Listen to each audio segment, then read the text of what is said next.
কি বলছিস দাদা? কি বলছিস আবার বল, তুই বল। ইয়ে পাপা কি বললি? পাপা কি বানাচ্ছে তোর জন্য? এই যে মিস্টার জয় এখন বানাবে ডিমের পোচ। কি গো, তুমি ডিমের পোচ বানাচ্ছ না অমলেট? পোচ কে কে খাবে? যা, তেল ঢালতে হবে, আর তেল আছে ঢালতে হবে। কি গো, তুমি কার কার জন্য ডিমের পোচ বানাচ্ছ বলো? আমার আর তোতোর। আর আমি খাচ্ছি জলমুড়ি, আর তোর পাপা খাবে ডিম। ডিমকে ইংরেজিতে কি বলে বাবা বল?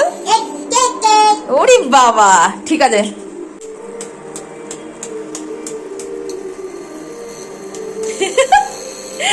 কি পাচ্ছে না?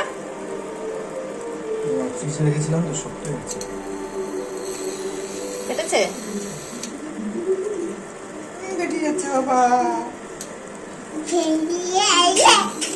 পেটেই তো গেল, পোচ করবে কেমন করে?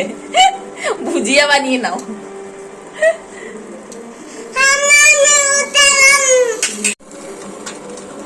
জয়ের পোচ ফেটে গেছে।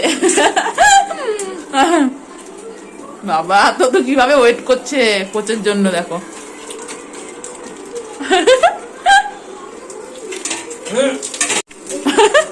তোলো প্লেটে তোলো।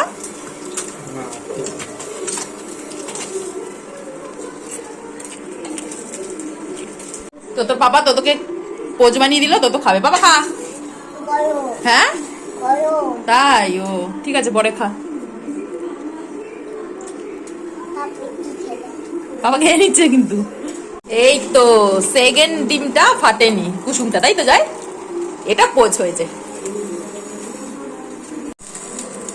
এটা মনে হয়নি, ওই জায়গাটা একটু সরিয়ে দাও সাদাগুলো।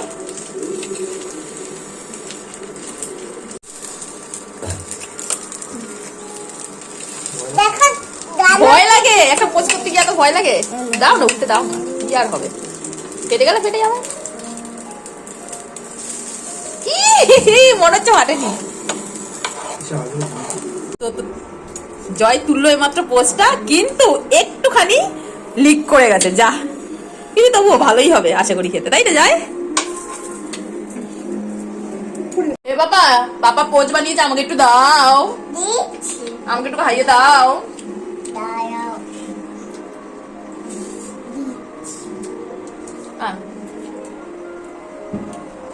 Thank you. আমার বাবাটা দেখি, একটু মুখটা দেখাও, দেখি না, ওইদিকে তাকাও, একটু তাকাও না, তাকাও, কারেন্ট ধরে না, ওই যে আমার বাবাটা। এই যে মিস্টার জয় এত কষ্ট করে ডিমের পোচ বানালো, এই যে এবার খাচ্ছে। কেমন হয়েছে? ভালো। আর তোরটাও খাচ্ছে, তোরটা আমিও খাচ্ছি, তাই তো?